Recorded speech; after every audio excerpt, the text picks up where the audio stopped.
and they still all live in the area. And my son is a police lieutenant in the city of the Batavia Police Department. He decided to go into police work. I guess it rubbed off from me. And he's been on the Batavia City Police Department for 24 years. He's a lieutenant there, as I said. And he's presently attending the FBI Academy in Quantico, Virginia, for further training, police training. Do you have any more questions? Were you ever injured, Bill? Pardon me? Were you ever injured? No, fortunately, I came home without a scratch. I can't say that for a plane. I had lots of nicks and bruises and holes and so forth, but we came through very well. But to see what some of those crews went through is just unbelievable. One of the greatest pieces of flying that I've ever seen. It didn't involve our crew, but if you want to hear about it, I'll tell you. This was Captain Pearson's crew, and they were shot up pretty badly over Tokyo, and they took a direct flak hit at number 4 engine. The B-29 had 4 engines, 2 on the left wing, naturally 2 on the right, and back then everything was propeller driven. These big B-29s had propellers that were over 17 feet in diameter. They were huge. And he took a direct flak hit, and the engineer couldn't feather the engine. Or when feathering the engine, your props are at an angle like this to bite into the air to give you. And if you lose an engine, you can turn that blade around straight. Otherwise, when you lose the engine, there's no power. The wind is just like a fan, like a windmill. It gets the spinning backwards, and it got the spinning so fast that it just shook right off the hub, the center of these huge engines. And when it spun off, it come over and it hit number 3 engine, the inboard engine on the right wing, and knocked that engine out. And they couldn't feather that engine either. And they couldn't get the blades around. They lost their oil pressure. And when that propeller spun off, it right into the fuselage. You know, the long fuselage in an airplane, and the wings are this way. Well, it was just like you took a hacksaw 2 feet wide and cut halfway through the plane. It cut halfway through the fuselage, a gaping hole 2 feet wide. And the engineer was so talented that he was able to splice some of the control cables back together on the right side that were all cut going back to the elevators and the ailerons and the rudder and so forth, so he could get control of the plane. And then with a little portable pump, it took about 8 hours to fly back to Saipan, so they flew that plane for over 8 hours with 2 engines out on that side and half the fuselage cut in 2. And the engineer was able to pump the gasoline from the right wing over into the left wing to feed 1 and 2, which were still running. And when they come into Saipan and try cycle landing gear, the same as planes do today, you kind of hit on the main gear and then you drop your nose wheel down.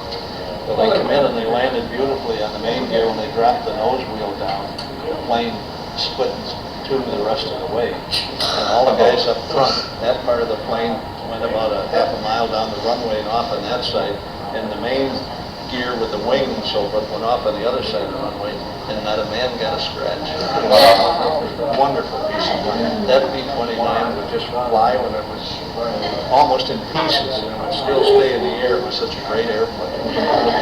And on the very next mission,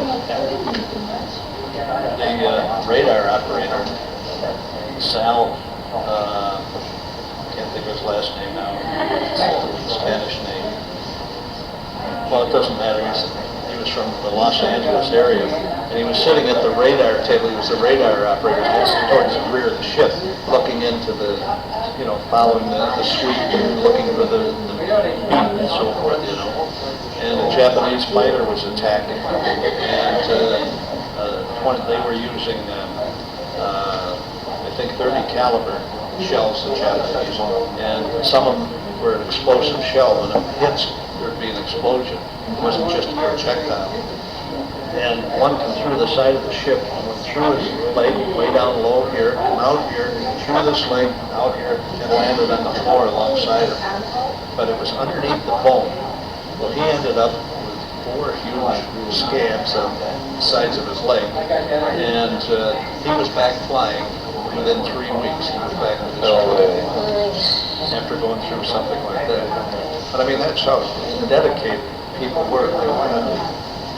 You were there for a cause. He went on to finish his tour of duty after sustaining injuries like that. And he still comes to our reunions. In fact, I'll see him in May this year our reunions in Charlotte, North Carolina. And he'll undoubtedly be there, but his wife has to push him around now in a wheelchair because I guess that really bothered his legs eventually. So he now no longer can walk, but he still comes to the reunions. Wow, that's great. Did you know, like maybe flying or maybe when you're back in camp, did you ever like come face to face with an enemy soldier or anything? On the ground? Or maybe, I don't know, Well, in the air? Saipan, as I said, isn't a very large island. It's not much larger than Grand Island. And there's a hilly terrain towards the center of the island. There were still a lot of Japanese soldiers from the original garrison here that were still hiding out in the weeds and bushes and so forth that wouldn't surrender. So the Americans just put signs up, danger, Japs, keep out. And it had these little signs in red, danger, Japs, keep out. And they were back in there. They no longer had any arms or ammunition and so forth. And it was a disgrace against their religion to surrender. The Japanese usually fought until they were dead. They wouldn't surrender. It was a disgrace. If they were ever taken a prisoner of war, they couldn't even go home and face the community. It was considered a disgrace. So they were terribly tough fighters because they just didn't want to die and they knew they couldn't surrender.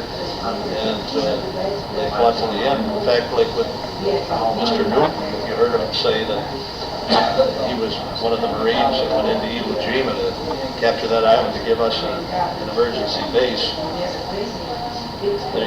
They had a huge Japanese garrison there, probably about 10,000 Japanese soldiers. And the Marines finally had just about secured the island, and there was maybe a couple hundred Japanese that hadn't been killed. They fought till they were dead. And the last couple hundred, they lined up on the one end of the island. They didn't have any ammunition left, but they had Banzai swords. And they just started a charge. They called it a Banzai charge. So where the Marines were with machine guns just mowed them down. The last of them ended. They were just coming with their swords. They wouldn't surrender. They knew they couldn't take the island, but they against their belief to surrender. And they didn't. But to get back to Orchard Park, life in my last 2 years in high school, well, it really changed quite a bit because the war had started, and in the early part of the war, we were on the losing end. As you remember Pearl Harbor, and of course we lost almost 3,000 men that day. There was over 1,000 on the Arizona alone, that's still at the bottom of the bay there at Pearl Harbor with the memorial over it. And life was pretty worrisome at the time. I think everyone knew that eventually we would prevail, but it was going to be a difficult struggle, and everyone had to sacrifice. You had many of your foodstuffs were all rationed. You've probably heard stories about that, like sugar and coffee and everything. When my mother went to the stores, she had to get out these little coupons that you received as to whether you could get a pound of coffee or a pound of sugar and so forth. And everyone put forth a great effort, especially that was the beginning of really women in industry. Now, like the huge Curtis plant, that's right where the airport is today. It later became the old Westinghouse plant, which they knocked down a few years ago. All the P-40 Curtis fighters were built there. The C-46s, the transport planes were built there. That was a huge place. And I would say that probably 3/4 of the employees in all those big aircraft factories were women. And they had songs like Rosie the Riveter and so forth. You probably heard that song. Yes. Some of the old timers. Well, the women really built our war machine, you know, because most of the guys were all drafted. You know, all the guys in my class, there was a lot of us, we all went downtown at the same time and enlisted in the Air Corps. We weren't going to wait to be drafted, we wanted to go, you know. So as I said, you could enlist at 17, but you weren't eligible for the draft until you were 18. We wanted to be volunteers, not drafting. And as much esprit de corps as there was, there were a few people that we used to kind of look down our nose at and considered them to be draft dodgers. They used all the angles to go in service, but it was very few, very, very few. And they were kind of looked down upon. It was a greater honor to serve and go through all the defenses of trying not to go. Now, however, there were a lot of people that weren't accepted because of the fact they had some medical reasons and they were classified like 4F. You probably heard that. But those people I admired. They wanted to go, but they just had some physical defects that wouldn't have permitted them to serve. Okay, I don't mean to interrupt, but you have like 2 minutes to wrap this up on the table. Okay. Okay. I've rambled on long enough and you're probably tired of listening to me. That's awesome. It's all interesting. Do it for hours. Thank you. History class. I thought you'd enjoy hearing a few of the remarks about high school because went through the same school district that you're living in and my children are in. As I said, I consider myself a true Quaker because back when I was born, Dr. Joel, you probably heard of him, he was the only country doctor then. And at that time, very few hospitals had maternity wards and most mothers delivered their babies at home. So I was born right on 76 South Davis Street, right in the village. And as my brother and sister were, Dr. Joel would come into the house, and there was a lady lived over on Argyle Place off Lincoln Avenue. Her name was Mrs. Wood. She was a practical nurse, not an RN, but a practical nurse. And she would accompany Dr. Joel whenever he was going to have a delivery, and she'd stay at the house a day or two until the mother was able to take care of the child and to make sure there weren't any complications. Because as soon as the delivery was over with, Dr. Joel would leave and she would stay there and kind of look after them. So he was the first one to tap me on old Dr. Joel. I guess that's all the time we have. Well, I hope it's been all right for you. Oh, it's excellent. It's been interesting and wonderful. Thank you very much. Thank you.